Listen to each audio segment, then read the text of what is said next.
Hi everybody, my name is Addie Cleary and I'm here representing Team 4 along with Jake, Clark, and Philip, and here's our evaluation report. A brief update from last week, we're now Team No Spoon, and in the spirit of the Matrix, our motto is, do not try to win the final competition, instead try to realize there is no competition. To go back over the problem understanding very briefly, the first task to complete is to remove the Sentinel from the home zone. Then we're going to collect the programming modules and bring them back into our home zone away from the competition. Then we will deposit the pills into the red zone and not the blue zone. And finally, once the shield is removed, we'll be retrieving Morpheus. And we will also retrieve all of our subsystems from the blast zone. Here's a brief recap of our preliminary results from last week with the programming module subsystem.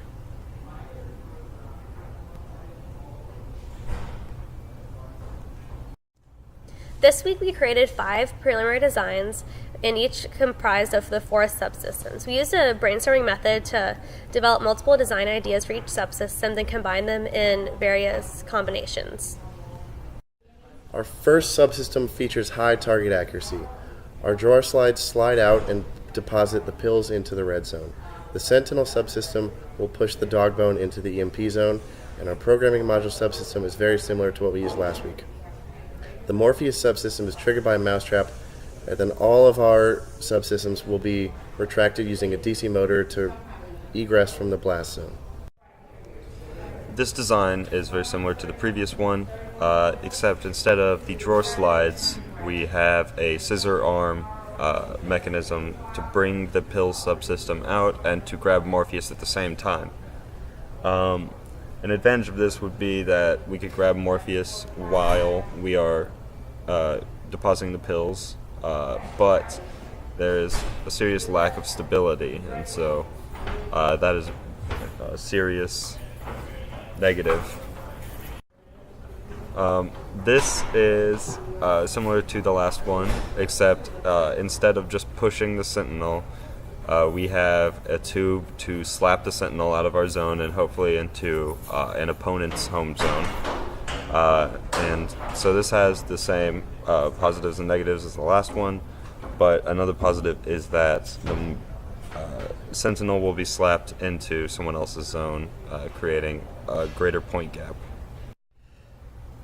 This design is very similar to the first, except our program module subsystem scoops the balls into our zone instead of pulling them with the uneven arms.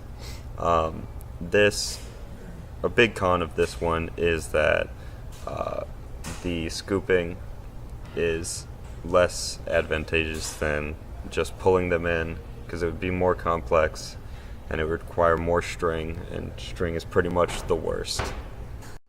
Design 5 features 2 independent drawer slide systems, and the Sentinel subsystem features a fly swatter-like device which will swat the dog bone into the opponent's zone, taking away their points. The Morpheus subsystem is also powered by a mousetrap and will hopefully retrieve Morpheus and then be egressed using a DC motor. Design 5 also features the scooping programming module subsystem that will pull all 8 balls back into our zone. An evaluation matrix was created to determine which final design would be best for this competition. As you can see, the first design scored the highest ranking within the 5 designs. These were ranked on several different pieces of criteria and then weighted according to their importance. The final design we chose had ranked highest in stability, target accuracy, and simplicity. Compared to other machines, this design is more stable due to the outer walls and the use of drawer slides as opposed to scissor arms. It is also more accurate due to these drawer slides. It is also more simple than other designs because multiple subsystems can use the same energy source. On the screen you see the CAD model for the final design we chose. The Sentinel subsystem will hold back the pill subsystem and the programming module subsystems. Once the Sentinel subsystem fires, all the other subsystems will release and begin scoring points for our team. Once again, the programming modules will fire out and then retract back, scooping the balls into our zone. And the pill subsystem uses a switch to detect the red and blue zones and depositing the balls using a solenoid valve into the red zone. Once we have finished collecting points, a DC motor using strings will retract all of the subsystems back into our home zone. Our next steps as a team are to combine all our subsystems into our final machine and continue to improve each individual subsystem. And then take that machine to compete in the final competition, finish all the reports, and most of all, stay safe. We would love to take any questions you may have.